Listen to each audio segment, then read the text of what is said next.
Hi, I'm Estelle from Digital Schoolhouse and you're watching Hama Bead ASCII from our series of follow-along computing activities taken from the book How to Raise a Tech Genius. To all learners watching, remember you can pause the video at any time to take notes, collect your thoughts or take part in the activity alongside me. Parents and guardians, you might want to watch the next bit as it explains what resources are needed, but after that feel free to join in or sit nearby to supervise if you want to. This activity is unplugged, which means it teaches computing without the use of any digital technology.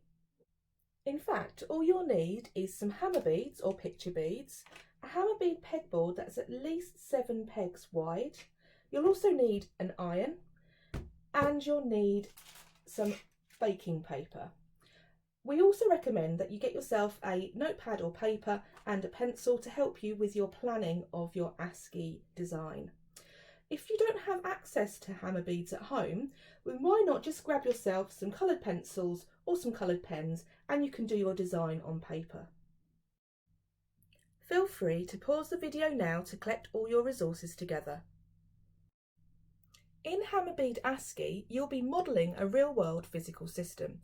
You'll also be learning how numbers are represented by binary, how text is represented in binary, and also how computer systems communicate. We'll talk more about this later. For this activity, we're going to be working out what each letter of our name would be in binary. So the first thing you'll need to do is write out each letter of your name on a piece of paper or on a notepad. So mine is Estelle, so E-S-T-E-L-L-E.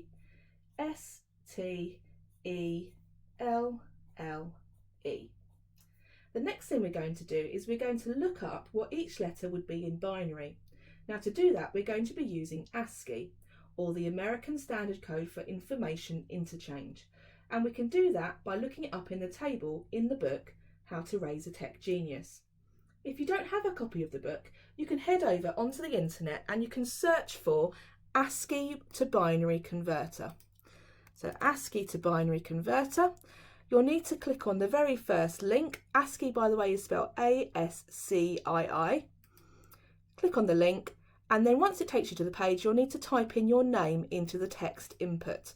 Now, it's important that you do this all in capital letters because capital letters and lowercase letters have different binary codes in ASCII.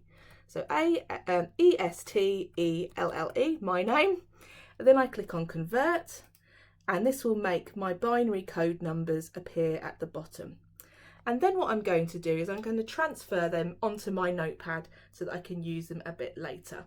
So E is going to be 0, 1, 0, 0, 0, 1, 0, 1. My S is going to be 0, 1, 0, 1, followed by 0, 0, 1, 1. I'm trying to keep them roughly in line with each other as I'm writing them out. The T is going to be 0, 1, 0, 1, followed by 0, 1, 0, 0. The E I've already done, so I can copy that down. 0, 1, 0, 0, 0, 1, 0, 1. The L is going to be 0, 1, 0, 0, followed by 1, 1, 0, 0. The same again for my second L. And finally, my E is going to be 0, 1, 0, 0, 0, 1, 0, 1. There we go, and I've copied it from the top again. So there is my name written out in binary from the ASCII code sheet. Once you've got the binary numbers written out, the next thing you need to do is to decide what colours you're going to use. So every time I have a 1, I'm going to use black. And every time I have a 0, I'm going to use white. It's completely up to you what colours you want to use to represent your binary numbers. Now we've worked out the binary for each letter, we need to transfer this onto our pegboard. And what we're going to do is we're going to put the colours that we've chosen in the right order based on the binary number. So I've got a 0 first, which means I'm going to put a white hammer bead on my board. Then I've got a 1, which means a black, and I'm going to put a black one. And then I've got 3 white ones, so I'm going to get those.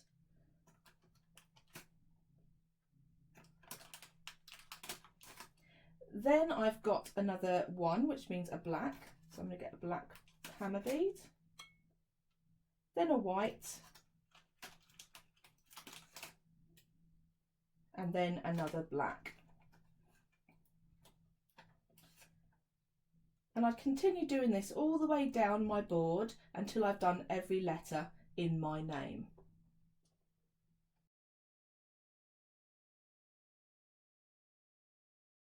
Once you've placed all your hammer beads, you can put all the rest away, or if you want to, you can fill up any extra spaces with any other colours you'd like to.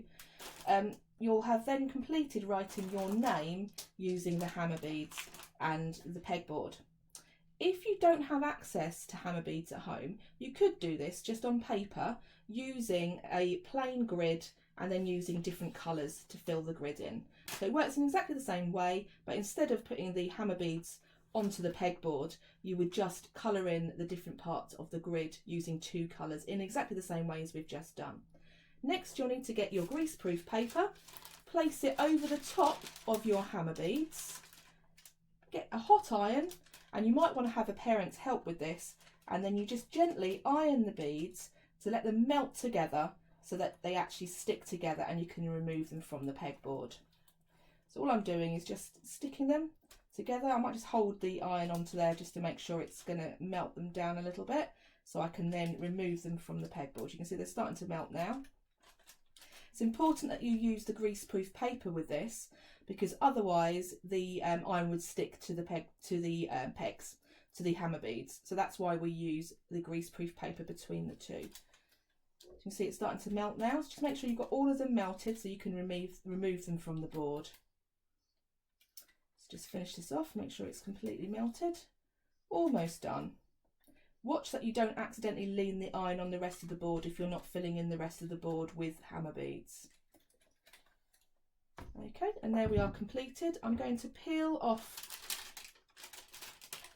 the greaseproof paper, and then I'm going to turn my board over, my pegboard, and just gently remove what I've stuck together. Again, you might want a parent's help with this because it'd be quite hot, and you might want to just let it cool down a little bit before you pull it off as well, if it's a bit too warm. And there you have my name in binary using hammer beads to represent each of the binary numbers. A black on my example represents a 1, a 0 is represented by a white hammer bead. In fact, I've turned it around the wrong way. That's the way you should see it. So ESTELLE.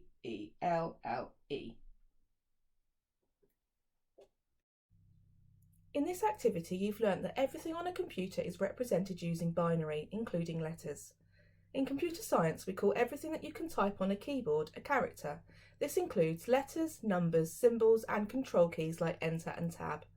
In the early 60s, the American Standard Code for Information Interchange, or ASCII for short, was developed in order to provide a standard character set for computers and electronic devices.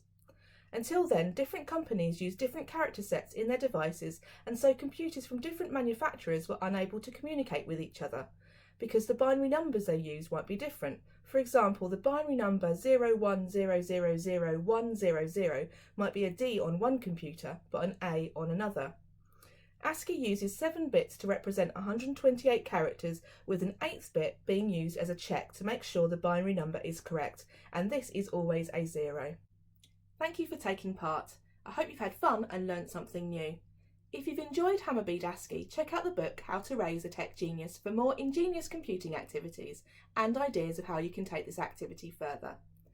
If you have any questions or feedback for me, please email dsh@ukie.org.uk. Now, we'd love to see you learning computing at home with Digital Schoolhouse. Parents and guardians, please feel free to share any images or videos using the hashtag #ComputingAtHome. You can do that on Twitter or on Facebook.